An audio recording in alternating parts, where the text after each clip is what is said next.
It's not that I don't love my therapist. I do. I really and truly do. But I have an intense disdain for the way he taps his pen on the side of his notepad while he's listening to me. If he wasn't such a good goddamn listener, I'd have probably taken it and stabbed him in the neck with it by now. Just kidding. But I would have thrown it out the open window behind him for sure.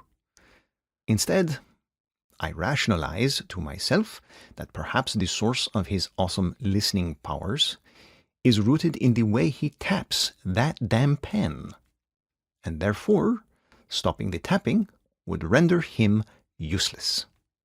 And I'd rather not start all over again with someone else. I didn't say my rationalizations were rational. "Are you ready to talk about your father?" he asks. Dr. Russell has been my therapist for 2 years. Every session, it's the same. We reach a natural point in which he asks this same question. And then I give the same response. "Maybe next time, Doc," I say. "You're going to have to open up about him one of these days," he says. "I know," I say.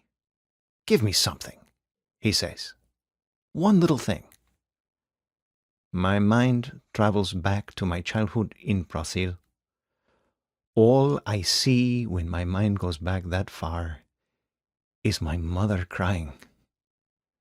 There's also a lot of screaming. I try to go back further. His hands felt soft when he held mine, despite all the times his knuckles were bloody, I say. Dr. Russell quickly scribbles something on his notepad, which halts the tapping, but my comment has piqued his special interest.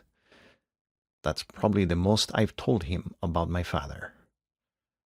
I talk about my mother all the time. Her kindness, her intelligence, and the way she told me bedtime stories with character voices and props. Her pain, her bruises at the hands of my father. How much I miss her. But my father, Salvador Juan Serrano, is not a man I miss or care to talk about. Why were his knuckles usually bloody? The doc asks. I roll my neck. This chair is wildly uncomfortable.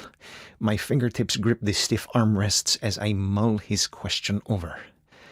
Maybe next time, Doc, I say.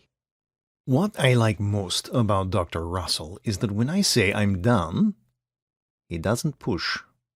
So he nods understandingly and begins to tap his pen again.